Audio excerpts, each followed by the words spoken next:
오늘 우리가 읽은 이 본문 말씀은 예수님이 십자가 지시기 직전에 하신 말씀입니다. 주님이 일종의 유언처럼 남기신 말씀이에요. 주님은 재림하실 때 어떠한 일들이 펼쳐지는지 그 제자들에게 미리 알려주십니다. 주님 다시 오시는 그날 주님은 모든 민족을 그 앞에 다 모으세요. 그래서 주님은 믿는 자들은 양의 무리라 하여 오른편에 세우시고 믿지 않는 자들은 염소의 무리라 하여 왼편에 세우십니다. 그때 주님 오른편에 있는 양의 무리를 바라보시며 이렇게 말씀하세요.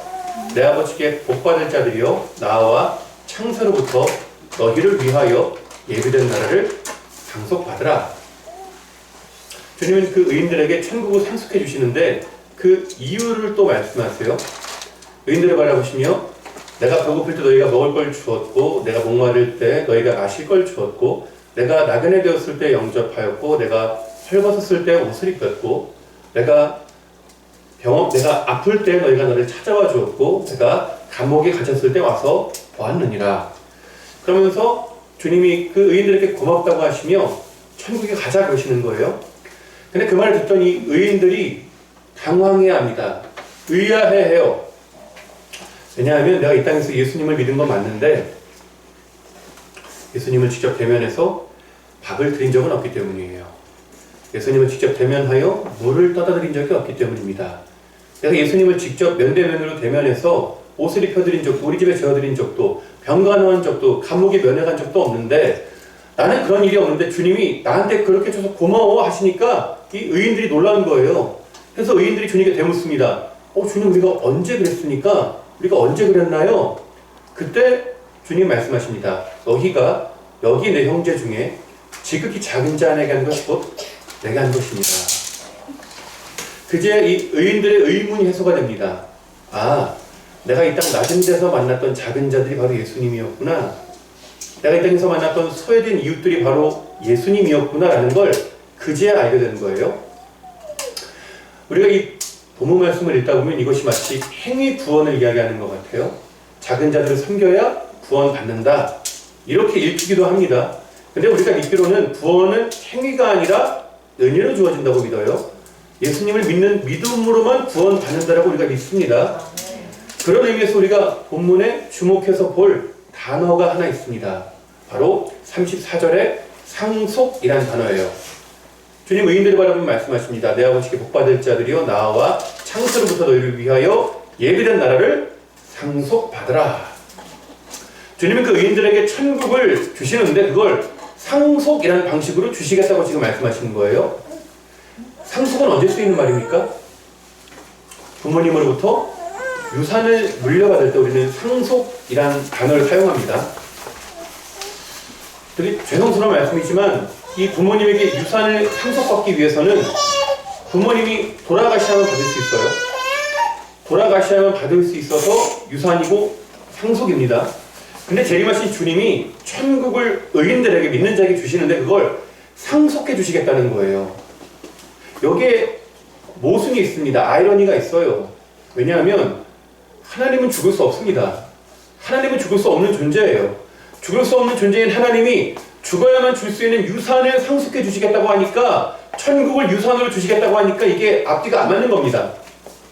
그래서 죽을 수 없는 하나님이 죽을 수 있는 사람이 되어 이 땅에 오셨습니다. 우리 죄를 대신하여 죽으심으로 우리에게 천국을 유산으로 상속해 주셨어요. 때문에 내가 받은 구원의 가치, 내가 받은 이 천국의 이 유산의 가치를 아는 신자들은 가만히 못 있습니다. 가만히 못 있어요. 내가 받은 구원의 은혜에 감사하여 기도하며 고민하고 몸부림칩니다. 내가 받은 이 유산의 이 은혜, 이 감사를 어떻게 갚을까? 내가 받은 이 사랑을 주님께 어떻게 되갚을까? 고민할 수밖에 없어요. 그때 주님이 보여주시는 사람들이 있습니다. 낮은데 작은 자들, 소외된 이웃들, 버림당한 사람들. 그 사람들이 내 눈에 들어오는 거예요. 기존에 내가 예수님 믿기 전에는 그냥 길거리 지나치는 노숙인, 장애인, 나와 전혀 상관이 없는 사람이었는데 예수님을 믿고 난 직후 내가 구원받은 그 유산의 그 가치를 아는 신자들 마음으로는 더 이상 남으로 안 보이는 거예요. 왜냐하면 내 눈으로 봤을 때 남이지만 하나님 눈으로 봤을 때 자식이거든요. 자식이란 말이에요. 그냥 못 지나치는 겁니다. 사도행전에 사도행전 2장에 오순절 성령님이 강림하십니다. 120명의 제자들이 성령의 충만함을 받아요. 방언으로 기도하기 시작합니다. 그리고 그 유명한 베드로의 설교로 3,000명이 회심하고 돌아와요. 그리고 나서 사도행전 3장에 곧이어서 베드로와 요한이 제9시 오후 3시 기도 시간에 성전으로 기도하러 올라갑니다. 근데 그 성전의 미문, 아름다운 문이라는 그 문 앞에 국어를 하는 장애인이 있었어요. 이 걷지 못하는 장애인은 평생 그 자리에서 국어를 했습니다. 여러 때처럼 국어를 하는데 베드로와 요한이 지나가는 거예요. 그래서 이 장애인 노숙인이 보고 국어를 하는 겁니다. 근데 베드로와 요한이 그 장애인을 주목해서 봐요. 그리고는 그에게 손을 내밀며 내가 은과 금은 내게 없거니와 내게 있는 것으로 내게 주는 나사렛 예수 그리스도 이름으로 일어나 걸어라. 그러면 그의 손을 잡아 일으키니 곧 발과 발목이 힘을 얻고 걷기도 하며 뛰기도 하며 하나님을 찬송하는 기적이 나타나요. 평생 걷지 못한 사람이 걷기 시작한 겁니다. 성도님들, 이 성전 미문에 이 장애인을, 노숙인을 베드로와 요한이 그날 처음 봤을까요? 그날 처음 만난 사람일까요? 아니죠. 아니에요. 평생을 지나치던 사람이에요. 평생을 보고도 모른 체 한 사람이에요. 평생을 보고도 신경 쓰지 않은 사람이에요. 그런데 왜 그때 그 순간 평소에 하지 않은 행동을 했을까요? 평소처럼 지나치지 않고 그 노숙인을, 장애인을 주목해서 봤을까요? 뭐가 그 차이를 만들어냈을까요? 답은 간단합니다. 성령 충만했기 때문이에요. 성령 충만했기 때문입니다. 다른 차이가 없어요. 앞전 2장에서 성령 충만 입은 거 그거밖에 없습니다. 성령 충만이란 내 마음이 성령님으로 충만하다는 거예요. 내 마음이 하나님 마음 되었다는 겁니다. 내 눈이 하나님의 눈으로 되었다는 거예요. 성령 충만한 신자들은 이전과 같은 시선과 태도로 사람을 대하지 않아요. 이제는 나에게 남이었던 작은 자, 하찮은 사람, 별 보이는 사람이었지만 하나님 눈, 하나님 마음으로 봤을 때 자식이거든요. 자식이란 말이에요. 그냥 못 지나치는 겁니다. 평생을 지나친 그 장애인을 못 지나치는 거예요. 내 마음에 성령님 계시니까. 내 마음에 들끓는 긍휼이 있으니까. 예수님이 가시던 그 약자들에 대한 그 들끓는 긍휼이 나의 마음이 되어서 그 작은 자를 그냥 외면하지 못한 겁니다. 때문에 성령 충만의 가장 강력한 증거는 긍휼이에요. 긍휼입니다. 불쌍히 여기는 마음이에요. 오직 성령 충만한 신자만이 그 긍휼로 작은 자들을 사랑할 수 있는 겁니다. 때문에 이 본문에 나온 이 의인들은, 양의 물에 있는 이 의인들은 구원받기 위해 착한 일을 한 게 아니에요. 내가 이미 얻은 구원에 감사하여 착한 일을 한 겁니다. 내가 상속받은 유산, 그 천국이 너무나 감사하여 누가 시키지 않는데 자발적으로 작은 자들을 섬긴 거예요. 이미 구원받아 감사하여 착한 일을 한 겁니다. 주님은 이 본문 말씀을 제 인생의 말씀으로 주셨습니다. 제가 22살에 처음 신학교 들어갔을 때 주님은 이 말씀을 제 인생의 모토로 주시고, 그러면서 주님이 노숙인들을 위해 살아라 라는 마음에 감동을 주셨어요. 그래서 그 서울역과 청량리, 영등포, 용산역에 있는 노숙인들을 만나기 시작합니다. 같이 밥 먹고, 자고 있으면 머리맡에 먹을 거 두고 가고, 손잡고 기도해주고, 복음 전하고. 그리고 주님이 장애인들을 위해 살아라 또 감동 주셔서 또 신학대학교에는 장애인 봉사동아리 들어가서 활동합니다. 그리고 동아리와 별개로 방학 되면 한국 뇌성마비협회에서 하는 장애인 캠프 가서 봉사해요. 소록도에 한센인 어르신들 만나러 갑니다. 열심히 해요. 제가 그때 한참 그 신학교 다닐 때 그 매주 금요일이면 그 삼각산에 올라가서 철야기도 했어요. 여느 때처럼 그 삼각산에 이제 올라가려고 평창동 버스 정류장에 내려서 그날 이제 걸어 올라가는데, 그날 겨울이었고 눈이 많이 내렸어요. 눈이 소복이 쌓인 거리에 웬 남자가 쓰러져 있는 거예요. 제가 깜짝 놀라가지고 황급히 뛰어가서 붙이고 나니까 다행히 정신을 차리시더라고요. 그래서 제가 이 아저씨한테 아저씨 댁이 어디세요? 어딘지 알려주시면 제가 댁까지 모셔다 드릴게요 하니까 이분이 말이 없어요. 말을 안 하시고 손가락으로 이렇게 어디를 가리키시는 거예요. 그래서 제가 이거 어딘가 보니까 요 인도 가운데 차도 맞은편 인도에 교회가 있어요. 금요일 밤이니까 불이 켜져 있었겠죠. 근데 그 교회 뒤쪽으로 삼각산 능선이 쭉 올라가는데 교회의 지붕 높이쯤 되는 산자락에 천막이 있었어요. 허름한 천막. 제가 이제 그때 안 거죠. 이분 노숙자구나. 제가 그때 이제 노숙인인 걸 아는 겁니다. 그래서 제가 아저씨한테 아저씨 이렇게 추운데 이 길바닥도 안 되고 아저씨 집도 안 돼요. 교회 가보세요. 교회 가면 사람들이 도와줄 거예요. 이렇게 말씀드립니다. 근데 또 아저씨가 말이 없어요. 한 30초 정도, 30초를 가만히 계시다가 마지막 한 소리로 뭐라고 치냐면 교회 가면 사람들이 싫어해서 못 가요. 교회 가면 사람들이 싫어해서 못 가요 하시는데 제가 너무 큰 충격을 받습니다. 제가 너무 충격받아가지고 말이 안 나오더라고요. 부끄럽고 민망해서 그 아저씨 눈을 못 쳐다보겠더라고요. 그냥 잡고 있는 손 꽉 쥐고 간절히 기도해드렸어요.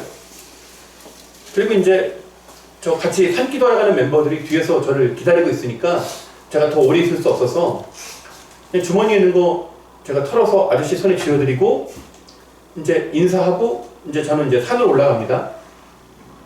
보통 산에 올라가면 기도할 게 어마어마하게 많아요.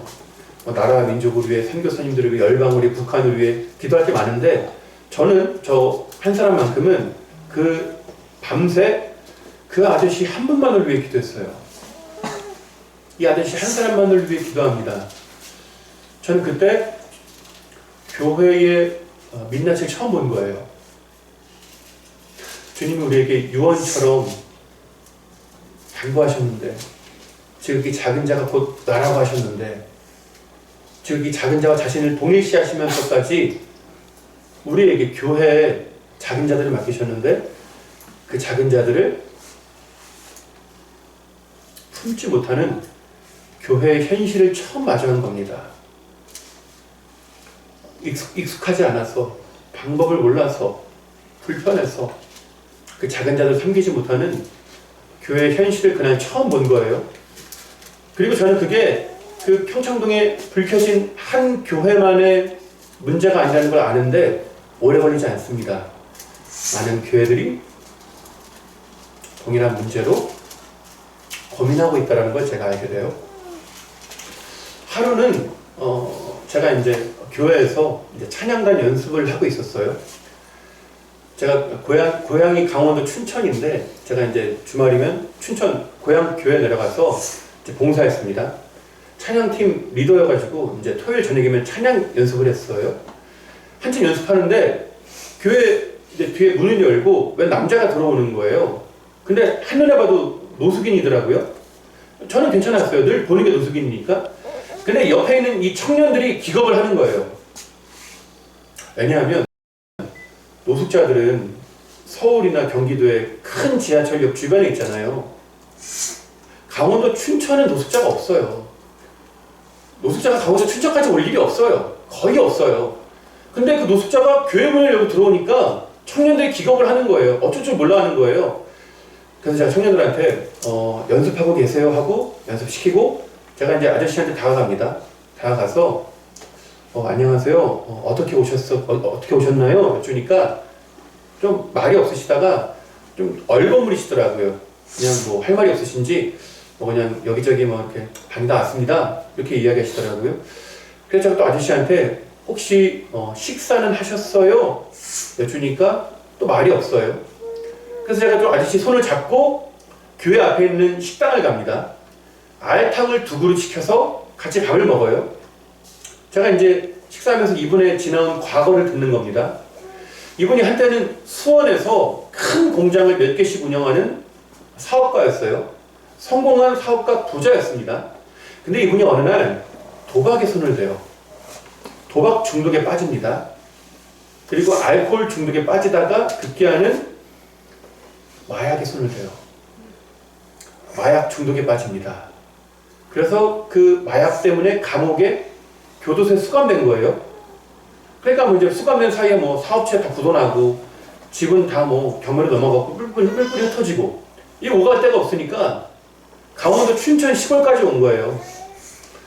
노숙자들도 거기 안에 가면 계급이 있어요. 서울역 청량역에 있는 노숙자들 사이에도 계급이 있거든요. 그 큰형님 말 안 들으면 쫓겨나요. 근데 이분이 이게 안 되잖아요. 적응이 안 되니까 여기저기 돌다가 오갈 데가 없어 춘천까지 온 거예요. 그래서 제가 이제 아저씨 이야기 한참 듣다가 아저씨한테 잠깐만 기다리세요 하고 교회로 급하게 뛰어갑니다. 그래서 제가 교회로 가서 그 사무실의 간사님에게 돈을 몇만 원 빌려요. 그래서 빌린 돈하고 제 돈을 합쳐서 이 노숙인에게 줍니다. 제가 쥐어주면서 오늘 날이 추우니까 여관 가서 주무세요. 그러면서 제가 이제 제 연락처를 적어줘요. 혹시 무슨 일 있으면 저한테 연락하세요 하고 제가 연락처를 적어줍니다. 이분이 그걸 받아들고 이제 감사합니다 하고 저하고 헤어져요. 저는 뿌듯한 마음으로 집에 가서 잡니다. 근데 주일 새벽 2시에 모르는 번호로 전화가 와요. 제가 잠결에 전화를 받습니다. 근데 수화기 너머로 웬 중년의 여성이 저한테 화를 내는 거예요. 카랑카랑한 목소리로 저한테 막 화를 내는 거예요. 그 여성이 저한테 이거 어떻게 할 거예요? 이거 어떻게 할 거예요? 저한테 따지는 거예요. 그러니까 제가 돈을 들였던 노숙인이 여관이 아니라 술집을 간 거예요. 술을 너무 많이 먹어서 술값이 모자라는 거예요. 그러니까 이 노숙인이 제가 연락처 적어준 거 있잖아요. 제가 연락처 주면서 여기 전화하면 술값 내줄 거라고. 그래서 술집 여사장이 저한테 술값 내라고 전화한 거예요. 제가 너무 놀라가지고 순간 제가 너무 놀라서 전화기를 꺼버려요. 일단 제가 정말 돈이 없었어요. 정말 돈이 없었고 그 배신감에 치가 떨리더라고요. 손이 벌벌 떨리더라고요. 막 심장이 떨리고 밤새 한숨을 못 자요. 그렇게 주일날 아침에 제가 교회를 갑니다. 제가 주일날 2부 예배를 드려서 한 9시쯤 교회를 가요. 근데 교회 도착하니까 교회가 난리가 난 거예요. 교회가 뒤집어진 거예요. 교회가 막 너무 막 어수선한 거예요. 이게 뭔 일인가 보니까 어제 그 돈을 들인 노숙인이 주일날 1부 예배 때 와서 난동을 부린 거예요. 예배 때 들어와서 막 행패를 부린 거예요. 저 어딨냐고. 저 어딨냐고 하면서 그 노숙인이 와서 예배 시간에 막 행패를 부린 거예요. 그러니까 교회가 지금 막 난리가 난 거예요. 제가 그 말을 듣는데 부끄러워서 고개를 못 들겠더라고요. 너무 마음이 아픈데 제 마음을 더 아프게 한 건 성도님들의 따가운 눈총이었어요. 왜 노숙인을 교회에 끌어들여가지고 이 사단을 만들어내냐? 왜 쓸데없는 짓 해가지고 예배를 망치냐? 이 눈빛이 너무 아프더라고요. 그렇게 주일이 지나고 며칠 뒤에 제가 길을 걸어가는데 맞은편에서 그 노숙인이 오는 게 보입니다. 저도 이분을 봤고 이분도 저를 봤어요. 제가 이분을 다시 만나면 화가 날 줄 알았거든요. 근데 보는데 불쌍한 거예요. 너무 불쌍한 거예요. 그렇게 만나요. 이분이 이제 저한테 킥킥거리면서 화를 내는 거죠. 아니 왜 연락 안 받아? 내가 당신 때문에 얼마나 곤란한 줄 알아? 사람이 어떻게 그래? 저한테 막 화를 내는 거예요. 근데 저는 그냥 죄송하다 그랬어요. 죄송합니다. 죄송합니다. 죄송합니다. 그냥 이분이 할 말이 없는지 한참 쏟아내시고 그냥 가시더라고요. 그렇게 그분과 제가 헤어지고 한 두세 달 정도 후에 제가 이제 신학교 가려고 이제 기차 타야 돼서 남춘천역을 갑니다. 이렇게 역 문을 열고 들어가는데 거기 안에 그 노숙자가 있는 거예요. 근데 왠지 모르게 반갑더라고요. 이분도 제가 반가우셨나 봐요. 그래서 제가 어쩐 일이에요? 그러니까 이분이 안녕하세요. 저 아는 사람이 서울에 일구해줘서 다시 일하러 가요. 그래서 제가 축하드려요. 너무 잘 됐어요. 그러면서 제가 무궁화호 2장 끊고 나란히 앉아서 갑니다. 또 가면서 이제 이야기하는 거예요. 아저씨 잘 될 거예요. 다시 일해서 돈 모아서 가족들 찾아오시고 다시 행복해지실 거예요. 제가 기도할게요. 격려해드립니다. 그렇게 이제 청량역에 도착해서 이제 헤어져야 돼서 제가 주머니에 있는 거 이분 손에 쥐어드리면서 그래도 당분간 돈이 필요하실 테니까 이거 쓰세요 하고 쥐어드려요. 이분이 고개를 못 들더라고요. 그냥 감사합니다 그러고 이렇게 헤어집니다. 저는 이제 이분을 위해서 기도하고 있는 거예요. 근데 한 6개월 후에, 반년 후에 저희 교회로 편지가 와요. 제가 교회 교육자가 아니거든요. 사역자가 아닌데 교회 앞으로 저한테 편지가 온 거예요. 근데 누군지 보니까 그 아저씨가 저한테 편지 보낸 거예요. 근데 편지의 발신처가 교도소였어요. 교도소에서 편지 보내신 거예요. 이분이 다시 마약에 손댄 거예요. 마약 때문에 또 수감된 겁니다. 저희 집 주소는 모르고 교회에 온 기억은 나니까 수소문에서 편지 써서 저희 교회를 보낸 거예요. 편지를 열어보니까 세 쪽에 빼곡히 쓴 편지인데 대략 이런 내용이었습니다. 진규씨 잘 지내시죠? 저는 지난 5월 8일 수감되어 3개월 남짓 교도소 생활을 하고 있습니다.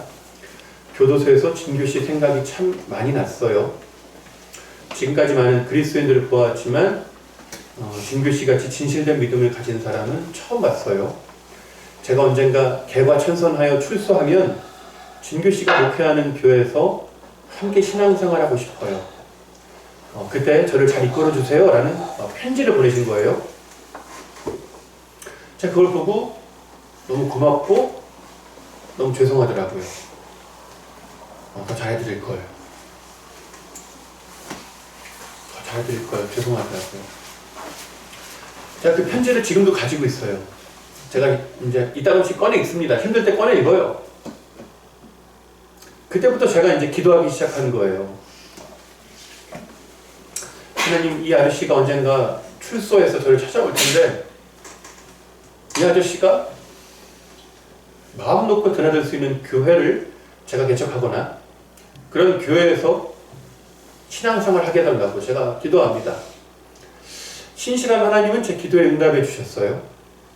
제가 주일이면 협동으로 사역하는 교회가 있습니다. 신림동에 있어요. 근데 그 교회는 노숙자들이 아무 때나 들어옵니다. 언제든 들어와요.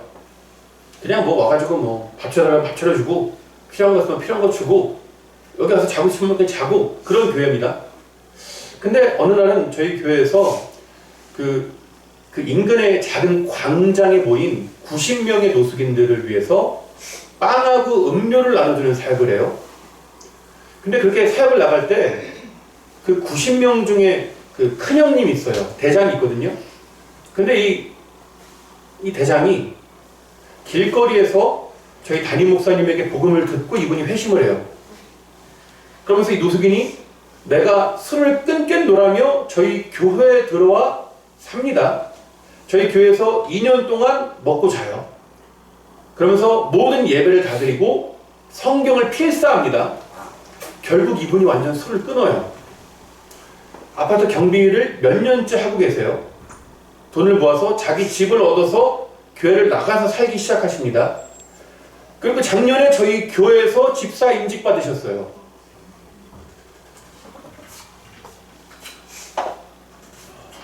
오랜 세월 노숙을 해서 누구도 변하리라 기대하지 못했던 노숙인이 변화된 걸 제가 가까이서 본 겁니다. 그냥 노숙인이 아니에요. 대장 노숙인이에요. 거칠기가 이루 말할 데 없는 그 대장 노숙인이 그 복음을 듣고 그 복음으로 변화가 되어 완전히 다른 삶을 사는 걸 저희 모두가 본 겁니다. 저는 그 일을 통해서 복음의 능력을 깨달았어요. 복음은 모든 사람을 변화시키는 능력임을 깨달았습니다. 복음이 변화시키지 못할 사람은 없더라고요. 복음이 비집고 돌아가지 못할 마음도 없더라고요. 그 복음이 모두가 포기했던, 심지어 가족도 포기했던 그 한 사람을 살리는 걸 저희 모두가 보게 하신 겁니다. 잘 아시겠지만 노숙인들 사이에서는 소문이 빨라요. 이 대장이 변해졌다는 게 삽시간에 퍼집니다. 이 노숙인들이 깜짝 놀라가지고 눈이 이만 동그래져가지고 저희 교회로 찾아와요. 왜냐하면 이 형님 술 끊었다는데 진짜인지 확인하겠다고 노숙인들이 교회로 밀려 들어옵니다. 근데 노숙인들이 교회로 오는 건 좋아요. 좋아요. 얼마나 좋아요. 근데 문제가 있어요. 왜냐하면 이 노숙인들이 교회 오는 건 좋은데 술이 이만큼 취해서 옵니다. 술이 이만큼 취해서 와요. 그러면 이 예배 분위기가 장난이 아닙니다. 제가 매주마다 찬양인도 했었거든요. 제가 찬양인도 하고 있으면 이 노숙인들이 코러스를 넣어요. 화음을 넣습니다. 트로트로 코러스를 넣어요. 그럼 제가 찬양인도 할 때 정신을 바짝 차리지 않으면 음을 뺏겨요. 제가 막 이 찬양이 너무 구성진 거예요. 제가 막 꺾고 있는 거예요. 그러니까 정신을 바짝 차려야 돼요. 그리고 제가 앞에서 설교하고 있으면 노숙인들이 질문합니다. 돈 좀 모아놓은 거 있어? 재산이 어떻게 돼? 그럼 제가 당황해서 저도 모르게 막 이야기해요. 저희 교회는 저희 집의 재산 상황을 다 알고 있어요. 예배 분위기가 장난이 아닌 거예요. 장난이 아닌 겁니다. 근데 저희는 노숙인을 진정시키긴 하지만 절대로 쫓아내지 않아요. 술 취해서 왔다고 쫓아내지 않습니다. 끝까지 같이 예배드려요. 왜냐하면 노숙인들에게는 행력병이라는 게 있어요. 오랫동안 길거리에서 생활하는 노숙인, 길 바닥에서 잠을 잔 노숙인들은 몸이 다 골았어요. 겉으로 보기 멀쩡하잖아요. 속은 다 골았어요. 건장한 노숙인이 어느 날 픽 쓰러지면 그대로 가요. 저희 교회 나오던 노숙인도 한동안 안 보여가지고 걱정했는데 나중에 들었어요. 돌아가셨다고. 그러니까 이 노숙인이 복음을 들을 마지막 기회일 수 있기 때문에 술이 취해와도 안 쫓아냅니다. 안 쫓아내요. 끝까지 손잡고 같이 예배드려요. 하루는 노숙인 둘이 새로 옵니다. 새 신자가 들어온 거예요. 둘이 친한가 봐요. 나란히 앉아서 예배드리더라고요. 근데 담임 목사님 설교하시는데 어디선가 욕소리가 나요. 사람 욕소리가 나는 거예요. 그래서 보니까 이 노숙인 둘이 시비가 붙은 거예요. 서로 욕을 하더니 급기야는 주먹 다짐을 합니다. 주먹으로 치고받고 싸우는 거예요. 제가 깜짝 놀라서 급하게 뛰어가서 말립니다. 뜯어놔요. 그리고 양 끝으로 앉히고 제가 가운데 딱 지키고 앉습니다.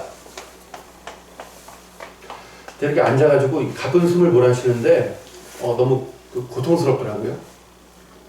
마음이 너무 아프더라고요. 야, 이게 예배인가? 이게 예배인가? 와, 이게 예배 맞나 이거? 막 회의감 밀려오는 거예요. 제가 우리나라에서 가장 보수적인 교단 목사거든요. 굉장히 그 예배, 예의, 예전 이런 거 중시하는 교단 목사거든요. 근데 그 이전에 노숙인들이 술을 먹고 별의별 일을 해도 견뎠는데 이제 욕을 하고 주먹 다짐을 하니까 못 참겠는 거예요. 그래서 막 가슴을 부여잡고 끙끙거리고 있는데 그때 감은 두 눈에 몇 가지 장면이 떠오르더라고요. 오래전에 삼각산에서 만났던 노숙자 아저씨가 떠올랐어요. 교회 가면 사람들이 집에서 못 가요. 그리고 교도소에서 온 편지가 떠올랐어요. 언젠가 진규 씨가 목회하는 교회에서 함께 신앙생활하고 싶습니다. 그리고 제가 만났던 노숙자들이 떠오르더라고요. 교회 오고 싶어도 올 수 없었던 노숙자들이 떠오르더라고요. 이러한 이유들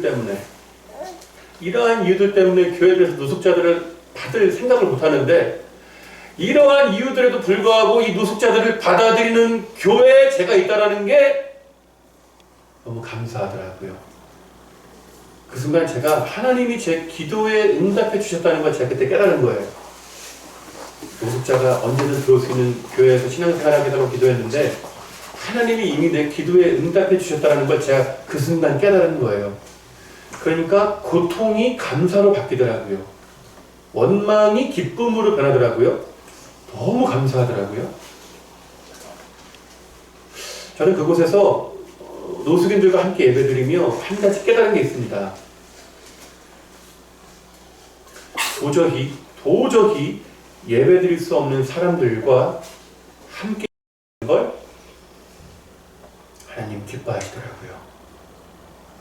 도저히 예배에 집중할 수 없는 사람 곁에서 손잡고 끝까지 예배 자리 지켜주는 거 하나님 기뻐하시더라고요.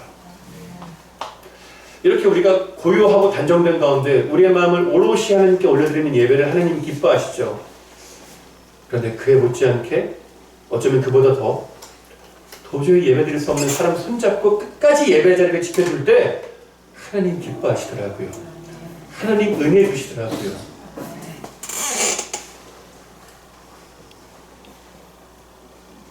어떤 교회는 소망부, 사랑부라는 게 있죠. 장애인 부서가 있습니다. 거기 장애인 부서 들어간 이제 봉사하시는 성도님들 계세요. 권사님, 장로님, 집사님 들어가잖아요. 한번 들어가면 안 나와요. 한번 들어가면 안 나옵니다. 10년, 20년, 30년, 40년 계속 가요. 거의 뭐 장애인 부서 예배 가보신 분은 아시겠지만 노숙인들하고 비교가 안 돼요. 스펙타클합니다. 어마어마해요. 설교가 쓰면 애들이 마이크 뺏어서 도망가요. 앞에서 찬양하면 매주 그냥 전국 노래자랑이에요. 막 여기서 춤추고 어마어마하거든요. 예배에 집중을 못해요. 근데 거기에 온 봉사자들이 한번 들어오면 안 나갑니다. 은혜가 있기 때문이에요. 은혜가 있기 때문입니다. 하나님 주시는 특별한 은혜가 있기 때문이에요. 안 나갑니다. 우리가 자식 낳고 키우다 보면 어떤 사람이 나한테 어떤 걸 선물할 때 나한테 뭘 잘해주는 것보다 내 자식한테 잘해주면 그렇게 고맙잖아요. 나한테 잘해주는 것보다 내 자식한테 뭐 주거나 잘해주면 몇 배 더 고맙잖아요. 근데 하나님 그러시더라고요. 하나님 고마워하시더라고요. 세상에서 잃어버린 하나님의 자녀들, 세상에서 버림받았지만 엄연히 하나님의 자식들인 그 사람들,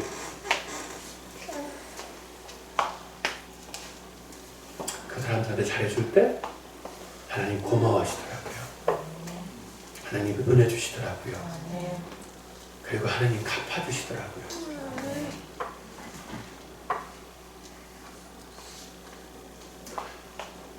제가 하는 일 중에 하나는 전국에 있는 개척교회 목사님들 만나는 게 제 일이거든요. 전국에 수많은 교회가 개척돼요. 100개 중에 살아남은 건 하나라는 말도 옛날이에요. 이제는 뭐 300개 중에 하나래요. 1000개 중에 하나라는 데도 있고. 근데 제가 만난 개척교회 목사님들 중에서 소위 말해서 끝까지 계속가는 교회들의 공통점 뭔지 아십니까? 끝까지 계속가는 교회들이 있어요. 개척교회인데 문 안 닫는 교회가 있어요. 공통점이 뭐냐면 교회가 작고 가난하고 사람이 없는데 소외된 이웃을 섬겨요. 가난한 이웃을 돌봐요.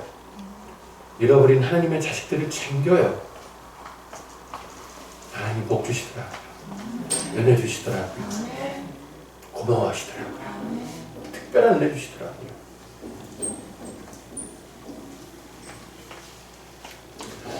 신실하신 하나님은 저를 노숙인 사역만이 아니라 장애인 사역으로도 인도하세요. 그래서 주중에는 굿윌 스토어라는 그 스토어에서 제가 사역하게 하십니다. 일하게 하세요. 그 굿윌 스토어는 아름다운 가게하고 외형은 똑같아요. 사람들이 사용하지 않는 물건, 그 중고 물품 기증받아서 판매하는 스토어입니다. 근데 차이가 있다면 구두의 스토어는 발달 장애인들이 일을 해요. 발달 장애인이 직원인 겁니다. 저는 거기에서 자신감 넘치는 발달 장애인 직원들을 만나요. 그 이전에 만났던 장애인과는 확연히 다른 자신감으로 똘똘 뭉친 장애인들을 거기서 처음 봤어요. 왜 그런가 봤더니만 장애인이 직업이 있고 자기가 좋아하는 일을 하고 동료들이 있고 월급 받았다고 저축하고 어머니 아버지 생신 선물 사드리고 외식시켜드리고 자기가 좋아하는 프로축구팀 응원 가고 가수 콘서트 구경 가고 심지어 자격증 공부하는 장애인 친구들도 있어요. 그래서 완전 삶이 바뀐 거예요. 자립한 거예요. 그러니까 그 자신감이 있는 거예요. 저는 그 모습이 너무 아름답더라고요. 그래서 쉬는 날이 있었지만 안 쉬었어요. 쉬지 않고 열심히 일했습니다. 왜냐하면 제가 열심히 하는 만큼 더 많은 장애인을 고용할 수 있었거든요. 더 많은 장애인을 자립하게 할 수 있었거든요. 제가 있었던 매장이 굉장히 큰 매장인데 운영이 어려워서 곧 폐업한다는 소문이 돌았어요. 그때 하나님이 정말 저의 정말 그 간절한 기도를 하나님 들어주셔서 응답해 주셔서 그 매장이 잘 돼요. 그 재단에 있는 매장들 중에 1등 매장이 돼요. 적자를 다 극복하고 1등 매장, 가장 모범적인 매장이 된 겁니다. 그러니까 그 모습을 재단 본부에 있는 리더들이 제가 거기서 이거 일하는 걸 보고 저를 사목으로 데려간 거예요. 제가 말단 사원이었거든요. 말단 사원이 본부 사목이 된 케이스는 없어요. 근데 저를 데려간 거예요. 많은 열매들을 보고 정말 많은 것들을 하며 거기에서 제가 행복하게 사역하고 있었습니다. 근데 제가 그때 한창 장애인 사역할 때 제가 딸이 하나 있어요. 딸이 딱 하나 있는데 저희 아이가 그때 3살이었습니다. 근데 저희 아이가 발달 장애 진단을 받아요. 발달 장애 진단을 받고 뇌전증, 옛날 어르신들 간질이라고 그랬죠? 뇌전증 진단을 받아요. 그리고 서울대학교 병원에서 자폐 진단을 받습니다. 장애인 사역의 사명으로 부름받았는데 2회 당사자가 된 거예요. 당사자가 된 거예요. 하늘이 무너진다는 게 뭔지 제가 그때 알았어요. 너무 힘들고 너무 아파서 막 터덜터덜 거리를 걸어가다가 제가 무심히 하늘을 보면서 혼잣말로 엄마 아빠랑 살 때도 그렇게 힘들었는데 또 그러시네. 또 그러네. 나한테만 그러지? 이렇게 하소연하게 됐습니다. 제가 어머니 아버지랑 살 때 너무 힘들었어요. 저는 저희 어머니 아버님 두 분 다 알코올 중독이에요. 제가 아주 어릴 때부터 두 분 다 알코올 중독이었어요. 보통 어떤 집에 알코올 중독이 있으면 아버지가 알코올 중독자면 어머님은 좀 반듯하게 서 계시잖아요. 저는 어머님도 아버지도 두 분 다 알코올 중독자였어요. 매일 술을 드셨고 매일 물건이 부서지고 사람 비명소리가 들리는 집에서 제가 자란 거예요. 그러니까 의지할 데가 하나 없는 그런 유년 시절을 보낸 겁니다. 그러다 보니까 초등학교 때 이미 눈물이 말라요. 아무리 울어도 소용이 없다는 걸 너무 일찍 깨달아 버린 거예요. 아무리 울어도 봐주는 사람이 없다는 걸 너무 일찍 깨달아 버린 거예요. 그렇게 방황하다가 고등학교 3학년 때 학교를 자퇴합니다. 지옥 같은 집을 견딜 자신이 없어서 자퇴해요. 제 인생 첫 번째 퇴학이에요. 그렇게 방황할 때 주님이 저를 찾아오셨어요. 저를 만나주십니다. 제가 회심을 경험해요. 그러면서 회심은 제가 주님이 저를 목회자로 부르셔서 독학으로 검정고시와 수능을 치러서 신학대학교로 들어갑니다. 열심히 했어요. 신학대학교에서 그렇게 장애인 노숙인들 섬기고 열심히 기도했어요. 새벽에 기도하고 정오에 기도하고 자기 전에 기도하고 금요일이면 삼각산에 올라가서 기도하고. 근데 신학대학교 3학년 때 등록금을 내지 못해 퇴학을 당해요. 제가 등록금 달라고 간절히 기도했거든요. 주실 거라는 확신이 있었거든요. 그리고 제가 그때 학교에서 장학금으로 90만 원 받은 게 있었어요. 그때 등록금 250만 원이었거든요. 이거 어떻게든 모아서 내야 되잖아요. 근데 다른 과 선배가 등록금이 부족해서 힘들다는 소리를 듣고 그 90만 원 그냥 줘요. 이 선배 등록금 완납하고 졸업합니다. 저는 끝까지 기도했는데 등록금 내지 못해 퇴학당해요. 제 인생 두 번째 퇴학이에요. 딱 그때 저희 아버지가 어떤 문제를 하나 일으키셔서 원래 찢어지게 가는데 진짜 아예 쫄딱 망해요. 그래서 이사 간 곳이 그 컨테이너 박스, 길 가다가 공사장에 사무실 쓰는 작은 컨테이너 박스, 거기에 사람 살더라고요. 거기서 내 식구가 삽니다. 그렇게 방황할 때, 밑바닥에 있을 때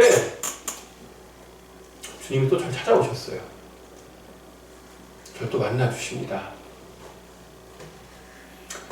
그래서 다시 일어서서 그 길을 가요. 신학대학교 재입학합니다. 열심히 공부했어요. 1등 장학금 받았어요.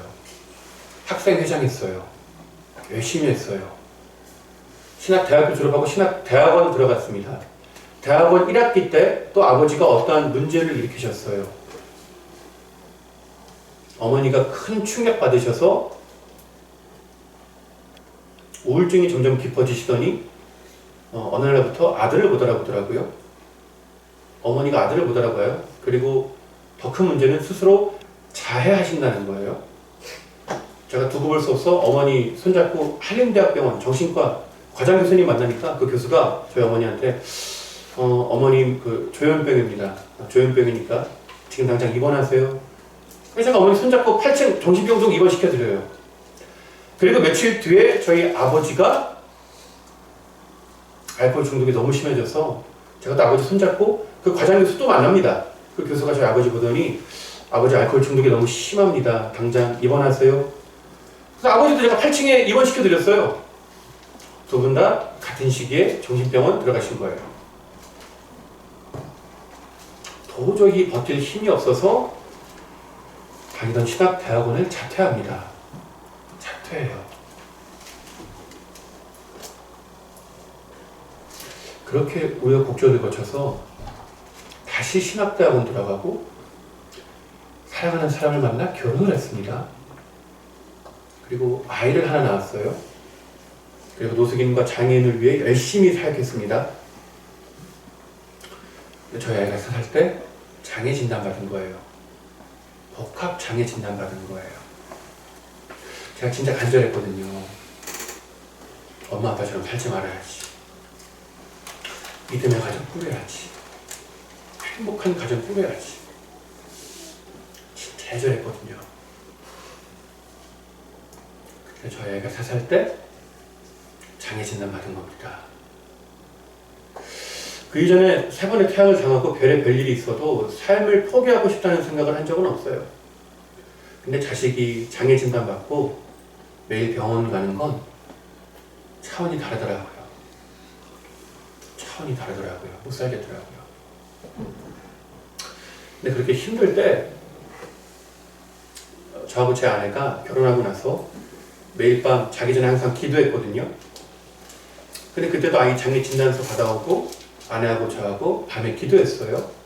근데 하나님이 제 아내의 마음에 두 가지 감동을 주십니다. 며칠간의 간격을 두고 두 가지 감동을 제 아내에게 주세요. 첫 번째 감동은 이거였습니다. 그 밤에 하나님이 제 아내의 마음에 하나님이 주시는 것 중에 좋지 않은 건 없다. 하나님이 주시는 것 중에 좋지 않은 건 없다. 첫 번째 감동이 주어져요. 저하고 아내하고 묵상하는 겁니다. 그렇지. 하나님 주시는 것 중에 좋지 않은 건 없지. 하나님 좋은 것 주시지. 하나님 우리에게 장애아를 자녀로 주셨지. 하나님 선한 것 주시지. 그리고 며칠 뒤에 두 번째 감동이 옵니다. 하나님이 그 밤에 제 아내의 마음에 자식의 장애는 부모가 선택한 게 아니라 하나님이 허락하신 거다. 자식의 장애는 부모가 선택한 게 아니라 하나님이 허락하신 거다. 두 번째 감동 주십니다. 그러니까 하나님이 제 아내에게 말씀하신 거예요. 네가 선택한 거 아니야. 내가 허락한 거야. 말씀하신 겁니다. 발달 장애를 키우는 부모님들이 제일 힘든 게 뭔지 아십니까? 아마 여기도 뭐 발달 장애를 키우시거나 아니면 우리 성도님들 형제 자매 중에 한 다리만 건너면 있을 거예요. 발달 장애아들은 선천적으로 면역이 약합니다. 그래서 매일 병원 가요. 그게 아니더라도 발달 재활 치료를 받아야 되기 때문에 매일 병원 갑니다. 힘들어요. 그리고 우리나라는 발달 장애인의 재활 치료 비용이 의료보험 적용 안 돼요. 비급여입니다. 한 달에 기본 한 아이당 300만 원 들어가요. 기본이 300이에요. 그러니까 발달 장애를 낳고 키운다는 건 집의 기둥 뿌리가 뽑힌다는 거예요. 자기 집이 있던 사람이 전세로 가고 월세로 가는데 오래 걸리지 않아요. 많이 봤어요, 저.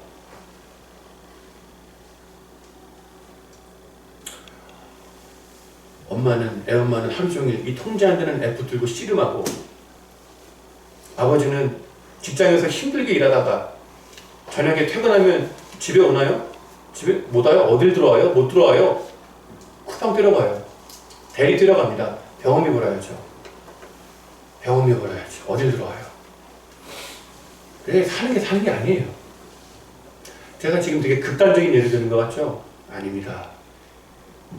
발달 장애인 가정의 평범한 일상이에요. 이것도 힘들거든요. 근데 그 부모님, 특별히 어머님을 제일 힘들게 하는 건 따로 있더라고요. 따로 있어요. 그건 바로 죄책감이에요. 죄책감입니다. 자책감이에요. 나 때문에 이렇게 됐구나.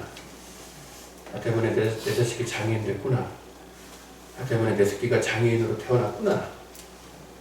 이게 제일 힘들어요. 이게 제일 힘듭니다. 병원에서 의사가 이거 어머니 아버지 잘못 아닙니다. 유전적으로 아무 연관 없어요. 어머니 잘못 아니에요. 의사가 백날 이야기해도 소용없어요. 소용없어요. 그 어머니는 그 죄책감을 평생 끌어안고 삽니다. 평생 이고 살아가요. 이게 제일 힘들어요. 이게 제일 힘듭니다. 이게 사람 피를 말려요. 숨을 못 쉬게 합니다. 사람 말려 죽이는 거예요. 그런데 하나님이 제 아내에게, 당사자인 제 아내에게 말씀하신 거예요. 네 잘못이 아니야. 네 선택이 아니야. 내가 허락한 거야. 네 잘못이 아니야. 내가 허락한 거야. 뜻이 있어. 섭리가 있어. 괜찮아. 말씀하신 겁니다. 그때 저희가 아이의 장애 진단을 도저히 받아들일 수 없어서 이 명치에 돌덩어리가 있었거든요. 이게 꽉 막아서 저희가 숨을 못 쉬었거든요. 근데 그 두 번째 감동이 임하는 순간 이게 쑥 내려가더라고요. 쑥 내려가더라고요. 소화가 되더라고요. 아이의 장애 진단을 받아들일 수 있더라고요. 납득이 되더라고요. 숨이 쉬어지고 눈이 떠지더라고요. 눈이 밝아지고 주변이 보이기 시작하더라고요.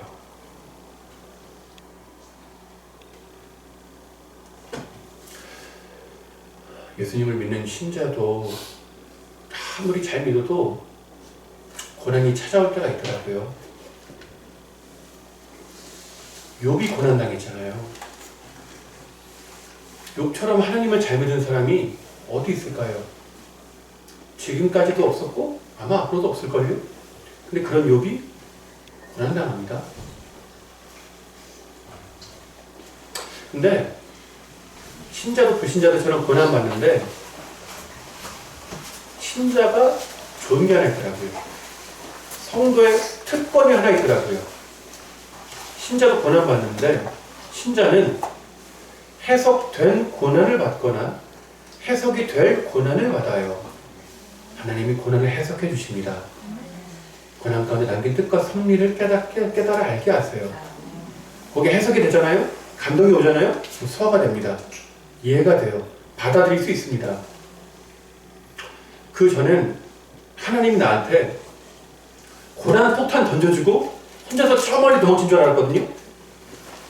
근데 해석이 딱 주어지는 순간 직감합니다. 직감해요. 아, 내가 당하는 고난은 철저히 하나님의 통제하에 있구나.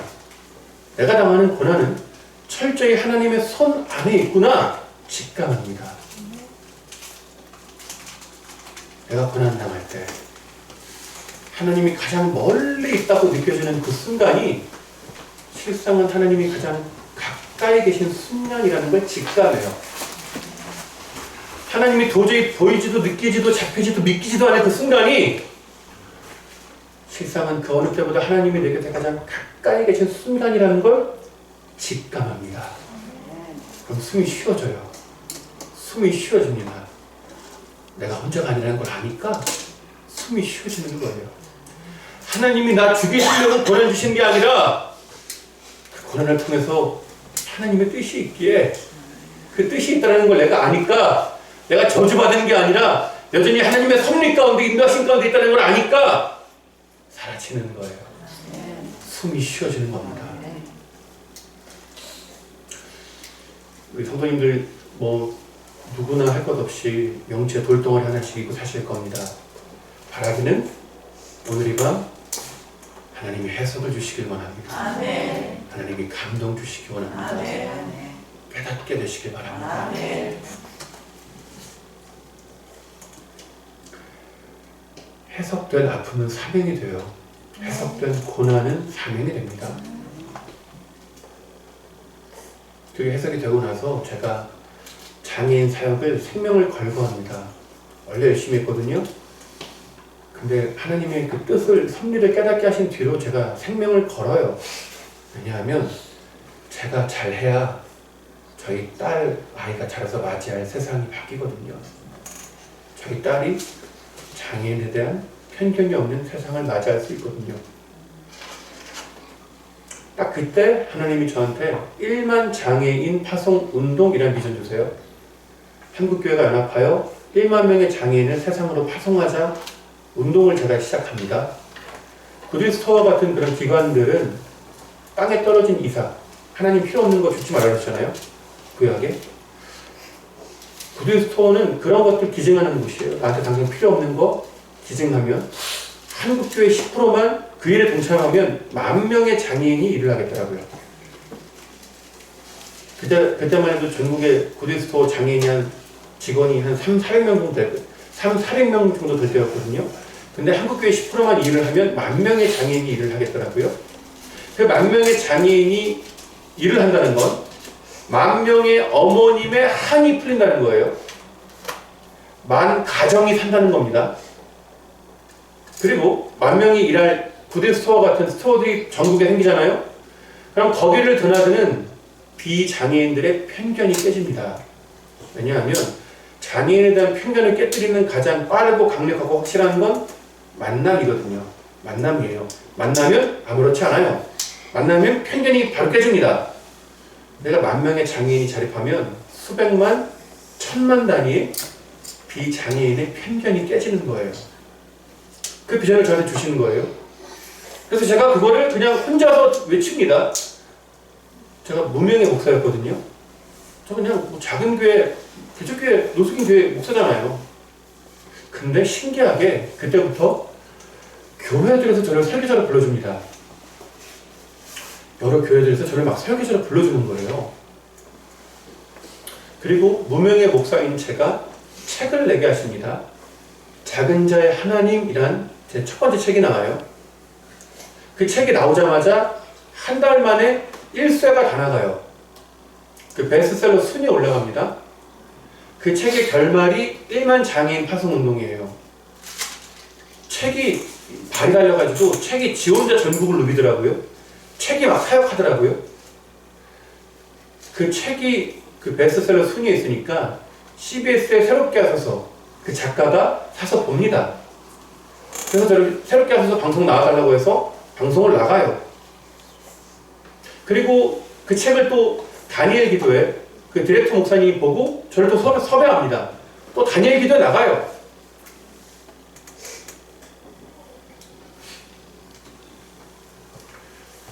그 두 가지를 통해 장애인 자립운동이 삽시간에 한국교회에 퍼집니다. 수많은 교회들이 앞다투어서 물품을 기증하고 후원금을 보내고 그 스토어에 방문해서 장애인들을 만나기 시작했습니다. 많은 장애인들이 고용되어서 자립했고 더 많은 비장애인들이 그곳을 오감으로 편견이 깨졌습니다. 장애인과 비장애인이 함께 사는 세상을 그 꿈을 비전을 저한테 주셨는데 하나님이 그 일을 놀랍게 이루신 거예요. 누구도 상상하지 못할 방법으로 하나님이 그 일을 이루신 겁니다.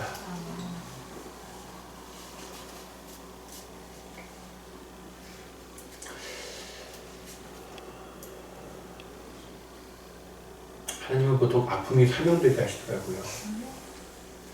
예전에 나와 같은 사람, 예전에 어릴 적 나와 같은 눈을 가진 그 사람 볼 때 내 마음이 동하고 섬기게 되더라고요.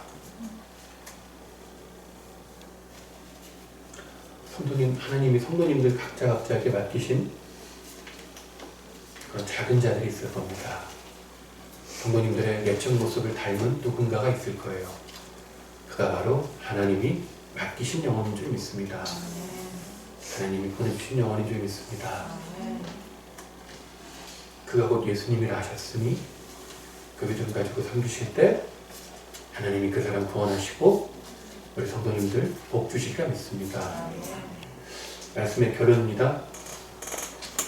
제 아내하고 저하고 연애할 때 아내가 저를 참 잘 챙겼어요. 옷도 사서 입히고 신발도 사서 신기고 제 키가 193cm고 몸무게가 100kg가 넘어요. 제 옷 사이즈는 125입니다. 125. 5X 라지. 제가 대학 다닐 때 우리나라에서 제일 큰 옷은 110. 2X 라지. 저는 그게 맞는 줄 알고 입고 다녔어요. 제일 크니까 맞는 줄 알고 입고 다녔습니다. 근데 제 아내가 저 대학교 신학교 한 학번 후배거든요. 제 아내가 결혼하고 나중에 조심스레 이야기하더라고요. 여보 그때 신학교 때 여보 옷 입은 거 보면 뚱뚱한 유치원 남자애가 안 맞는 옷 입고 다니는 것 같았어 이러더라고요.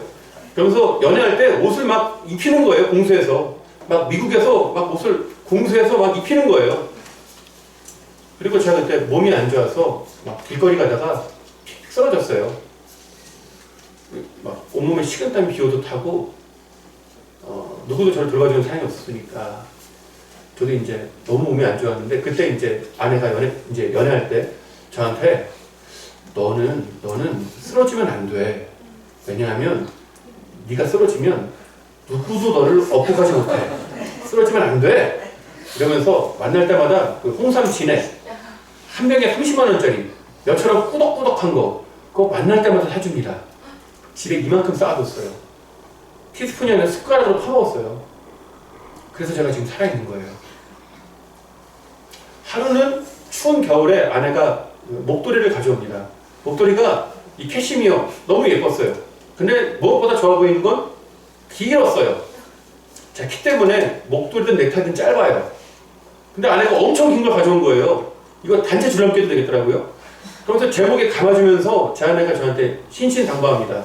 저한테 이거 백화점에서 한정판으로 나온 거야. 구하기 어려워. 잘 메고 다녀. 근데 한 가지 부탁이 있어. 다른 건 다 괜찮은데 이거 하나만큼은 노숙자에게 주지 않았으면 좋겠어. 저한테 부탁하는 거예요. 그래서 제가 알겠다고 고개를 끄덕이고 한 2주 정도 잘 메고 다닙니다. 2주째 되는 날 아침에 제가 이제 아내를 만나려고 그 논현역에 내려서 그 강남대로를 걸어가요.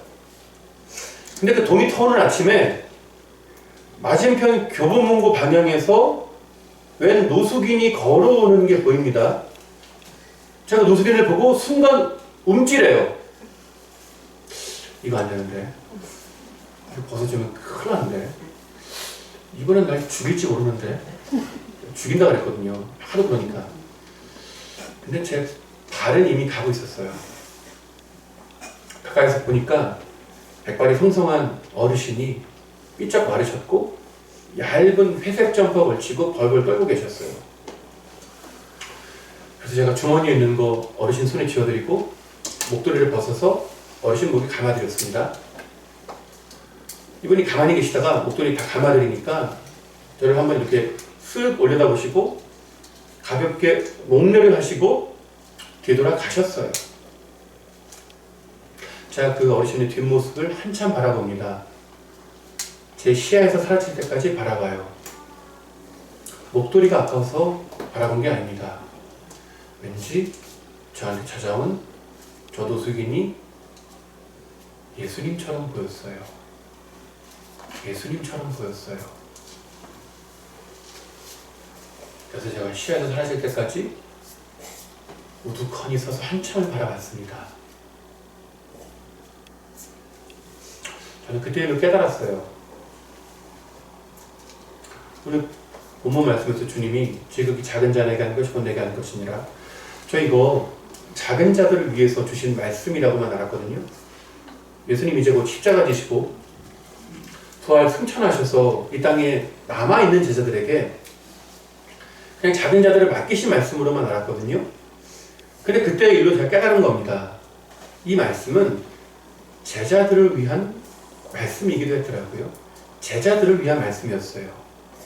그러니까 이제 십자가 지시고 부활 승천하실 예수님을 그리워할 제자들에게 예수님 만나는 방법을 알려주시는 거예요. 그 제자들이 주의 길을 따라가다가 마음이 무너져 죽을 것 같을 때, 몹시도 곤고할 때 예수님을 찾아갈 지름길을 알려주시는 거예요. 그러니까 주님이 내가 보고 싶으면 저 하늘이 아니라 낮은 데를 보면 돼. 내가 보고 싶으면 낮은 데에 작은 자들을 찾아가면 돼. 그러면 그들 중에 그들과 같은 모습으로 함께하고 있는 나를 만날 수 있을 거야 말씀해 주시는 줄 알았습니다. 그때부터 제 신앙생활이 바뀌어요. 우리가 어떤 날은 아무리 하늘을 향해 울부짖어도 응답이 없을 때가 있어요. 답답할 때가 있어요. 복장이 터질 것 같을 때가 있어요. 기도가 너무 안 될 때가 있어요. 근데 저는 이제 아는 겁니다. 그럴 때면 낮은 데 갔어요. 그럴 때면 낮은 데 갑니다. 작은 자 찾아갔어요. 한 번은 교회 부교육자 사역할 때 금요기도회 끝나고 막차 타고 서울역 갔어요. 제가 자가용이 있지 않았거든요. 차가 끊기다 말건 서울역 갑니다.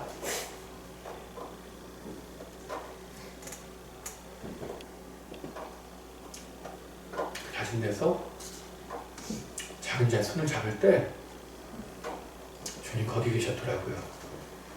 주님 거기 계셨더라고요.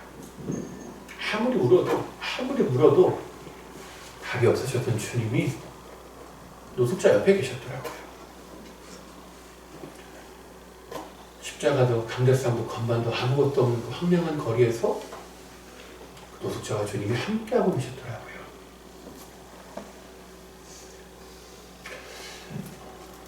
성도님들, 우리가 왜 첫사랑 첫 믿음을 그리워만 하지 그대로 못 돌아가는 줄 아십니까?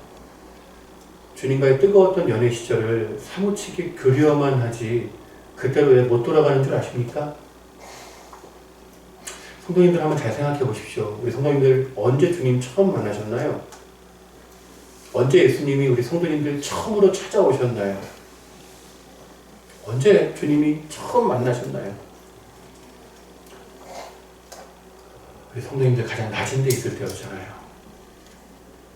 우리 성도님들 가장 낮은 데 있을 때 주님 찾아오셨잖아요. 우리 성도님들 가장 가난할 때 주님이 찾아와 주셨잖아요. 우리 성도님들 가장 가난하고 고달프고 외롭고 힘들 때 예수님이 찾아와 주셨잖아요. 주님 만나 주셨잖아요. 그 주님 손잡고 여기까지 오셨잖아요. 그래도 높은 데로 올라오셨잖아요. 지금도 비록 힘들지만 그때에 비하면 달 뻗고 주무실만 하시잖아요. 형편은 나아진 것 같은데 마음이 공허하죠. 갈급하죠. 주님이 보고 싶어요. 우리 성도님들이 가장 낮은 데 있을 때 만나주셨던 주님이 지금 어디 계실까요? 지금 어디 계실까요?